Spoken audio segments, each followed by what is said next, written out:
آلیکاریا ملت جهو کار به پیش داد جیکی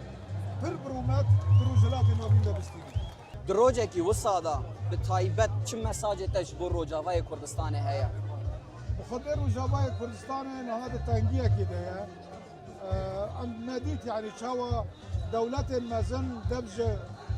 کردان بردان لامبر او ایریشن وان جهادیست و وان داعشیان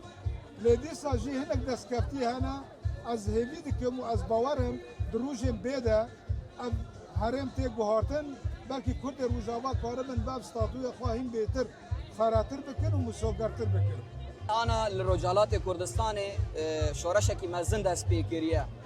تجربه لسرمه لرجاوای کردستان در باسبو گوت بخوازش خوشکم برای ما لرجالات کردستان را مساج کی بشینی ما چل رجاوا دور کر ما چه شاش کر چکانی وان را بیجی براستیجی یعنی گوری مدیتیه حتی نه پارتی و رخصتن روجلات هنک درس هنک عبرات همش باشور همش روجاوا گرتنه دست پیکی ده یکیتی آخوا کوالسیون آخوا چک کرنه پیروشش پارتی تیدنه آنها بانگ های که او پارتی هزی خوشی وکو ارتشا که نتوایی هزی خل ویداره چه بکن اوجی گاوا پر باشه از باور دکن اوانها خط سیامین گرتنه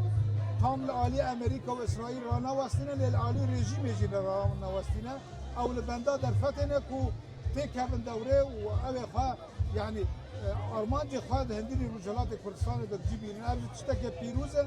از هيوي دكم ملت كرد رجالات درس هم باشور هم باكور هم رجاوي كردستان جكيماسي كلور چيبونه درس گرتي به نيرين آتا بتايبت لرجاوي كردستان كيماسي هري مزن هم كتني كي چبو براستيجي كيماسي هري مزن از بيجم يعني هنا كي باوريا ما پر زيادتر بهزن مزن هبو گرک ما آمده کاری خود نام خود کرده گرک او یکیتی کردان به هم دنا خود هم به پرچه دل را خورتر ببیا کو ایریش کوها چه بیا همو آلی کاری کربانه لی مخابر تبی که روجاوای کردستان نام کردان هر دره بلند کرد هرم اندیتر هرچه قصد سرهلدان کرد لی وکو پارتی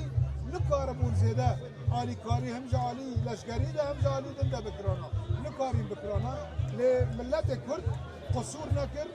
لحر چهار پرچه کردستان داکت کولانا لدیاسپورا لحر در داکت کولانا تم ملت کرد پیش همو پارتیانه و او دهیلی لسر پارتیا فرض دکه کو یکیتیا خود چکن و او هشت کو روجاوای کردستان ایرو زیده داگیر نبه یعنی او جید درفتک با او رابونا ملت هشت کو ایرو دجمنه ما بساکن سر سینو لکی بساکن سیداوی پیش روز روجاوای کردستان و روجالات کردستان چاوا دبینی بخدا از خود گله گشمینم پیشا ما منطقه روجالات نابین همو تگوارتن از باور دکم ملت کرد همو ملت دیتر ج ترکان ج فارسان ج عربان همو بیتر تفکریه سیاسیه ای کانه به دیدم پیش کرد به عالی کاری ملت جهو ای کار به پیش کرد جیکی پر برومت دروجلات نابین دبستید